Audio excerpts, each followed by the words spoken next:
नमस्कार दोस्तों, मैं अंकुर उपाध्याय स्वागत करता हूं आप सभी का एक बार फिर से अपनी नई वीडियो में।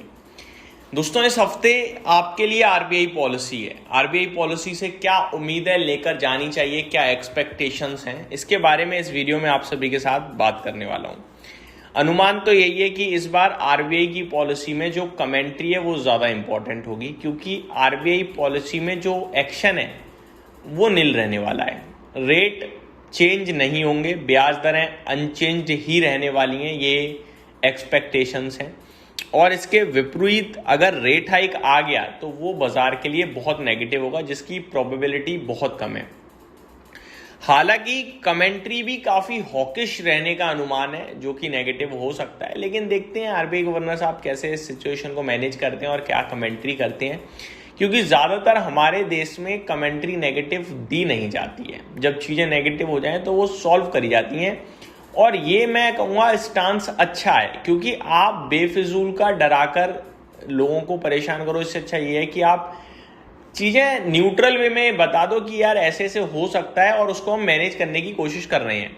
मार्केट वैसे ही बहुत स्मार्ट है, वो रिएक्ट तो कर ही देगा, लेकिन अगर डायरेक्टली आप प्रेसिडेंट ट्रम्प की तरह से कि भैया ये हो ही जाएगा, वैसा हो ही जाएगा करोगे तो सही नहीं है। तो आप अगर लीडर हो तो लीडरों को डराना नहीं, लीडरों को समझाना चाहिए। और हमारे देश में आरबीआई गवर्नर जो भी होते हैं वो समझाने का ही काम करते हैं, चाहे वो शक्तिकांता दास जी हों पहले वाले, चाहे अभी के संजय मल्होत्रा जी हों। लेकिन नो डाउट इन्फ्लेशन को लेकर चिंता तो इस बार कमेंट्री में आएगी। वो पिछली बार भी आ गई थी, लेकिन इतना नेगेटिव आपको नहीं लगा था, न्यूट्रल ही लगा था। अब आते हैं आगे। सबसे पहले मैं आपको बताना चाहूंगा, जून एमपीसी मीटिंग 3 से 5 जून को जो रहने वाली है, उसमें रेपो रेट 5.25% पर अनचेंज रहने की उम्मीद ज्यादा है।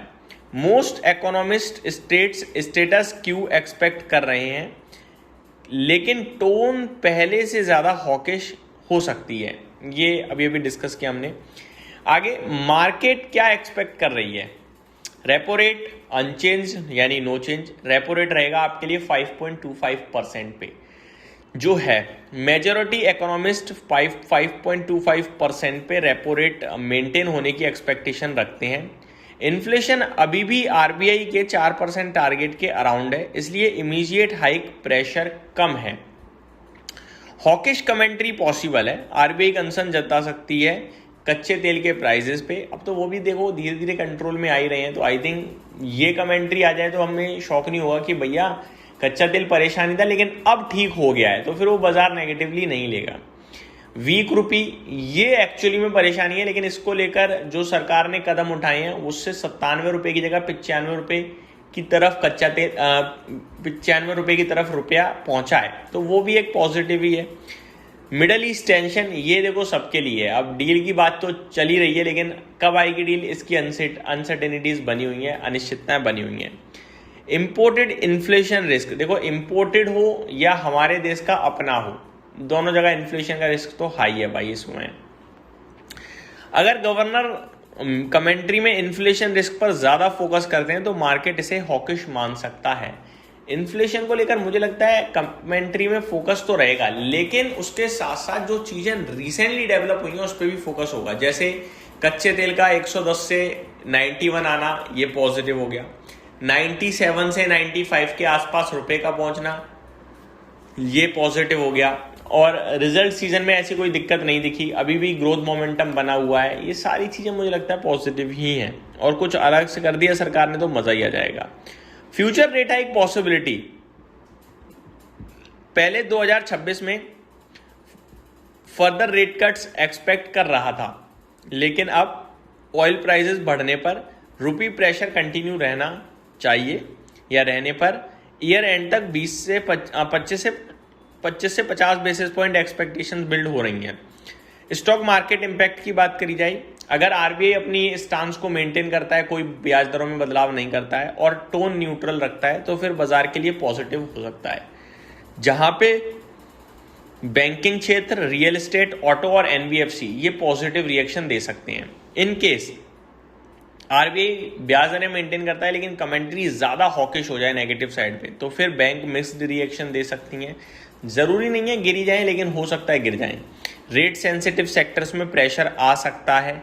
बॉन्ड यील्ड्स अब जा सकते हैं, मार्केट शॉर्ट टर्म में प्रॉफिट बुकिंग कर सकता है। अच्छी बात यह कि पहले से ही गिरे पड़े हैं तो क्या प्रॉफिट बुकिंग करोगे आप। आगे इफ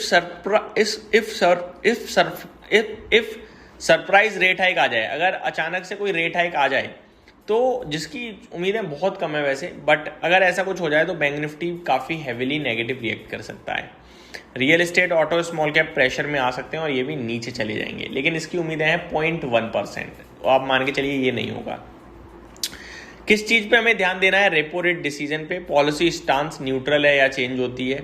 FY27 के लिए इन्फ्लेशन फॉरकास्ट, जीडीपी का ग्रोथ फॉरकास्ट, संजय मल्होत्रा जी की कमेंट्री कच्चे तेल पे, रुपए पे, लिक्विडिटी पे और ग्लोबल टेंशन पे। साथ ही साथ कुछ खबरें ये भी चल रही थी कि इस बार टैक्स को लेकर कुछ बदलाव किया जा सकता है, रिलीफ दिया जा सकता है जो FIIs छोड़ के भाग रहे हैं उनकी वजह से।